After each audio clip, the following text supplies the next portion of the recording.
Halo teman-teman Gibahin Bola, Assalamualaikum warahmatullahi wabarakatuh. Apa kabar teman-teman Gibahin Bola semuanya?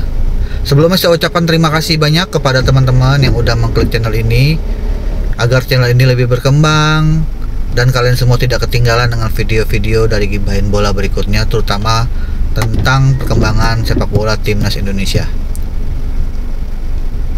Belum lama ini FIFA merilis update terbaru di halaman resmi FIFA, ranking FIFA terbaru. Berbicara tentang ranking FIFA terbaru, Bapak Erick Thohir sebagai Ketua Umum PSSI menargetkan Indonesia untuk menjadi salah satu negara terkuat di dunia dengan bisa meraih peringkat ke 100 dunia, teman-teman. Jadi PSSI itu yakin. Kenapa yakin Indonesia bisa meraih 100 besar di ranking FIFA? Karena dilihat dari perkembangan dari masa tahun lalu hingga sekarang itu mengalami peningkatan yang pesat. Terbukti tahun lalu Indonesia berada di peringkat 156. Nah, sekarang Indonesia berada di peringkat 146 update terakhir pada tanggal 30 November 2023 kemarin, teman-teman. Itu diraih dari tahun 2022 ke 2023 dengan berbagai macam partai, teman-teman, dari FIFA Matchday dan juga dari pertandingan-pertandingan lainnya yang membuat Indonesia tuh mengalami perkembangan pesat dari tahun lalu ke tahun sekarang. Nah, kenapa Indonesia sekarang di posisi 146? Belum lama, 2 bulan atau 3 bulan sebelumnya Indonesia itu berada di peringkat 145. Dikarenakan sewaktu pas kualifikasi Piala Dunia 2006 kemarin di 2 pertandingan, Indonesia mengalami kekalahan 5-1 di Basra Internasional melawan Irak, dan juga mengalami mendapatkan hasil imbang di Filipina di Rizal Memorial Stadium dengan skor 1-1, membuat peringkat Indonesia turun 1 peringkat ke peringkat ke 146 dari 145. Berbeda terbalik dengan lawannya, musuh kita di Asia Tenggara lainnya, yaitu Malaysia, yang naik drastis dari 137 ke 130. Itu berkat 2 kemenangan di kualifikasi Piala Dunia 2026 kemarin di grup D. Malaysia meraih kemenangan 4-3 melawan Kyrgyzstan di Bukit Jalil, dan meraih 1-0 kemenangan di Taiwan melawan Cina Taipei. Secara otomatis Malaysia langsung melejit posisi dari 137 ke 130. Nah, Bapak Erick Thohir melihat potensi Indonesia ini, bahwa kita bisa meraih 100 besar di peringkat FIFA, dikarenakan program kita dari tim Indonesia itu masih panjang. Nah, Bapak Erick Thohir menegaskan program jangka pendek di timnas itu adalah meraih peringkat FIFA 100 besar. Nah, gimana cara meraihnya itu? PSSI akan terus menggodok pembinaan usia muda di daerah-daerah terutama, agar pemain-pemain kita terlihat bibit-bibit berpotensi untuk timnas Indonesia ke depannya.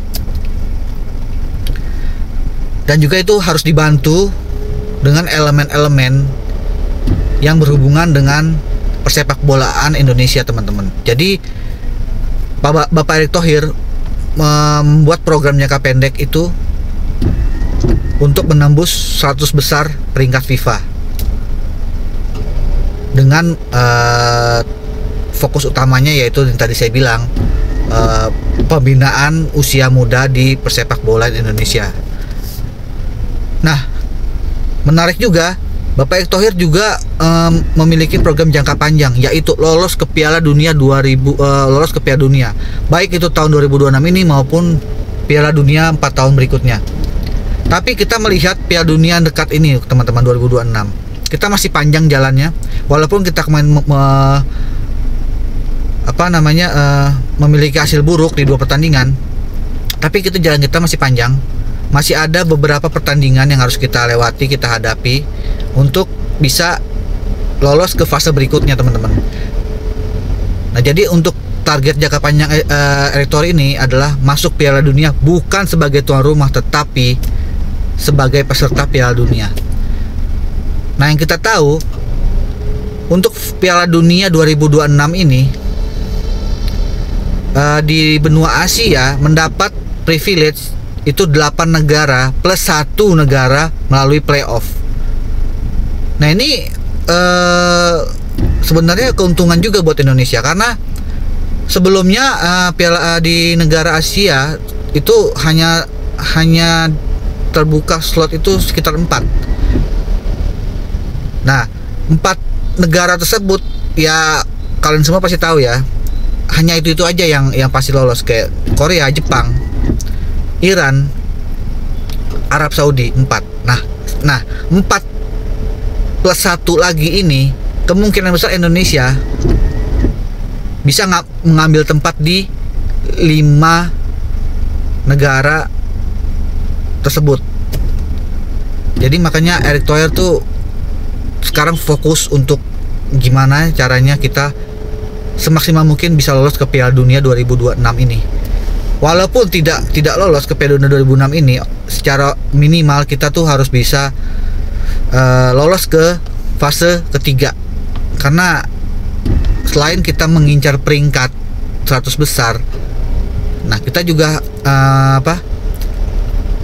ingin berprestasi lebih jauh lah, karena ini momen terbaik timnas Indonesia untuk menunjukkan setelah beberapa puluh tahun Indonesia tidak berprestasi dan tidak menunjukkan hasil yang maksimal. Ini saatnya untuk PSSI dan juga manajemen timnas, terutama pemain dari timnas itu sendiri, menunjukkan bahwa semenjak kehadiran dari Sinteyong dan PSSI ini, gebrakan baru terjadi dan prestasi juga harus bisa dijalankan, prestasi juga harus bisa dimaksimalkan.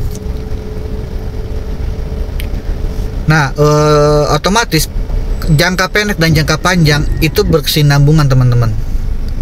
Jangka pendek Erick Thohir itu kan 100 besar di ranking FIFA. Jangka panjang Erick Thohir itu lolos ke Piala Dunia 2026. Secara otomatis kalau kita lolos ke Piala Dunia 2026, jangka pendek pasti terpenuhi, teman-teman, 100 besar.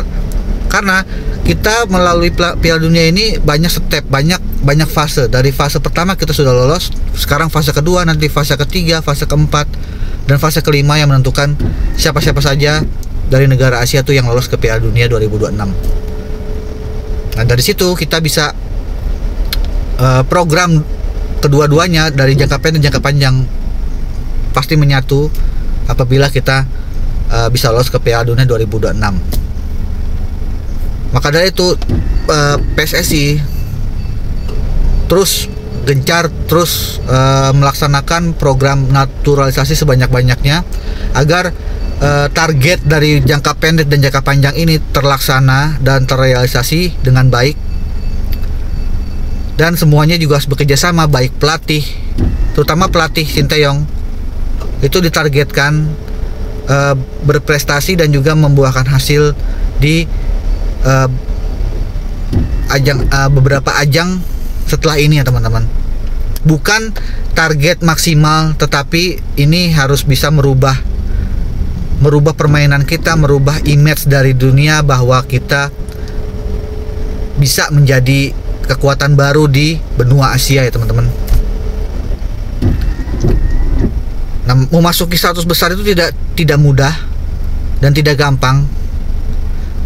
Apalagi kita harus melewati tim-tim yang tidak usah jauh-jauh, tim dari Asia Tenggara sendiri aja kita masih harus berjuang, masih ketinggalan. Kita berada di peringkat kelima di Asia Tenggara, teman-teman, di atas Malaysia, Di bawah Malaysia, di bawah Vietnam, di bawah Thailand, di bawah Filipina. Kita peringkat kelima. Nah, bayangkan, untuk mencapai 100 besar, itu kita minimal harus bisa melangkahi di Asia Tenggara dulu nih. Kita sudah melangkahi di Asia Tenggara. Yang paling tinggi kan Vietnam. Vietnam itu peringkat 94. Nah, setelah melewati Vietnam, otomatis target jangka pendek itu pasti bakalan terrealisasi. Nah, bagaimana kedepannya program ini, apakah benar-benar dijalankan atau hanya sekedar wacana saja? Itu kita tunggu teman-teman. Kita tunggu proyek dan juga program dari PSSI, Bapak Ketua Umum Erick Thohir, dan manajemen dari PSSI dan juga manajemen dari Timnas untuk melaksanakan program ini teman-teman, jangka pendek, jangka panjangnya. Ini sangat penting teman-teman untuk kemajuan sepak bola Indonesia. Jadi tetap semangat, tetap dukung apa yang dilakukan oleh Timnas Indonesia, dan tetap mensupport, tetap selalu berpikir positif terhadap Timnas Indonesia teman-teman. Jangan saling menjatuhkan atau jangan saling meremehkan satu sama lain, karena kita sebagai pencinta timnas harus bersatu agar Indonesia itu bisa lebih baik, lebih maju, dan lebih bisa berbicara banyak di level Asia dan juga maupun di dunia teman-teman. Oke, segini aja konten dari saya. Masih ada konten-konten menarik berikutnya. Jadi jangan lupa di like, di subscribe, dan juga di komen channel ini agar kalian tidak ketinggalan dengan konten berikutnya teman-teman. Yuk mari sama-sama kita support Timnas Indonesia kita untuk berjuang di level berikutnya yang lebih, tantangannya lebih berat dan lebih dahsyat lagi.